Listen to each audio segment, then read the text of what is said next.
After losing her only son, Dina believed she would never sleep again. But 3 years later, a letter gives her much more than closure. Is there finally something Donna can live for again?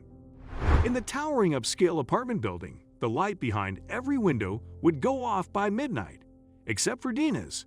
Her slim silhouette would be by the bedroom window, outlined in the dim light that accompanied her in her sleeplessness. How could she ever sleep again? Her only son, her Ben, had left this world forever 3 years ago. Why didn't I call him more? Why didn't I barge into his room more often to see if he was doing okay? Why was my brave little boy upset with the world?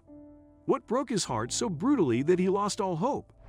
Questions were all that Dina was left with, and they hadn't let her rest in all these years. Dina had tried to help her son, to reach out to him in his last few months, but the young man was always distant, always stoic. But there are things I cannot recover from. Things I hid from you. Things you deserve to know. She sauntered across to the kitchen, passing the big box of Ben's old belongings that had been gathering dust. In 3 years, the bereaved mother had never found the courage to open it. She would imagine all the things she would find in there, and she knew the slightest brush of memory, the faintest smell, would send her into another bottomless pit of grief that would last several days. It lay sealed in the same spot where Ben's former roommate had left it after the funeral. Tonight, something drew her towards the box. "Open it, Dina? It's time," she heard a little voice whisper. She tore off the tape and opened the box, and found a note on the heap of Ben's stuff. With trembling hands and a lump in her throat, she began reading it.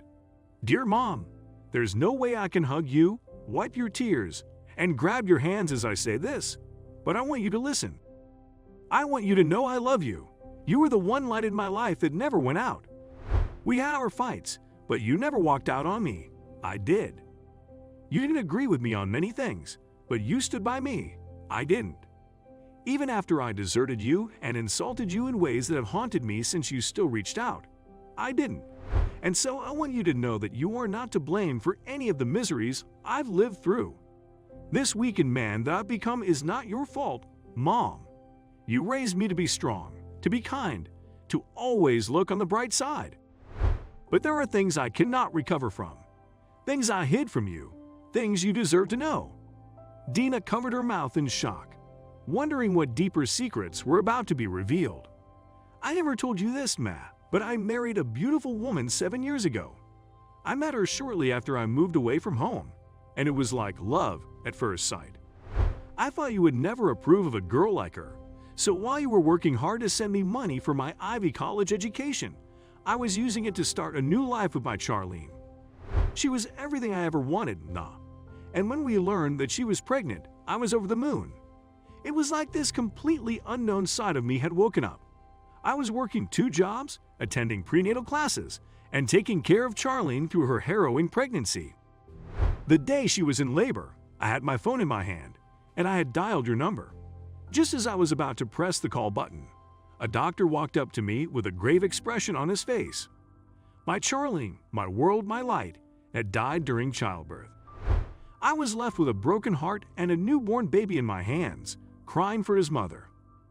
I was so consumed in my grief that I didn't consider raising the baby on my own. I wanted him to be happy, and I knew I couldn't do that for him. So I detached myself from my own boy and gave him up for adoption. My life after that is a blur.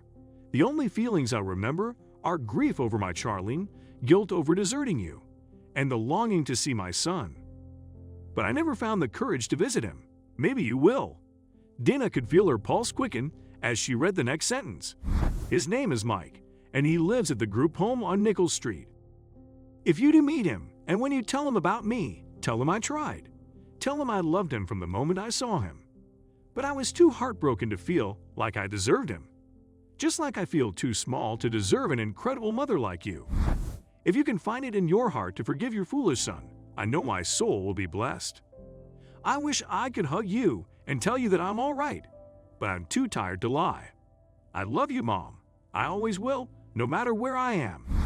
Dina wiped the teardrops that had dropped onto the paper, smudging some of the ink. She was in that cocoon of grief again, but this time, her son's words kept echoing in her head. "My boy, You went through so much. I forgive you, child. Ma forgives you." She pressed the note to her chest for the longest time and let her emotions pour out of her eyes. Suddenly, she felt another strong instinct, and her teary eyes lit up.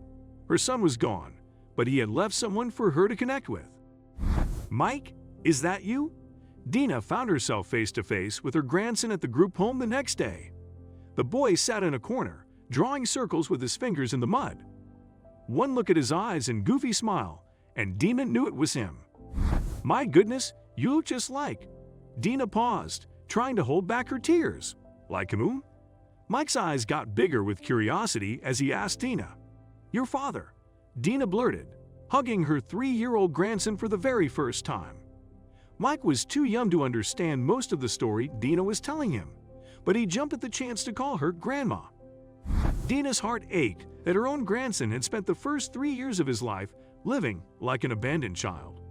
"Not anymore, Mike.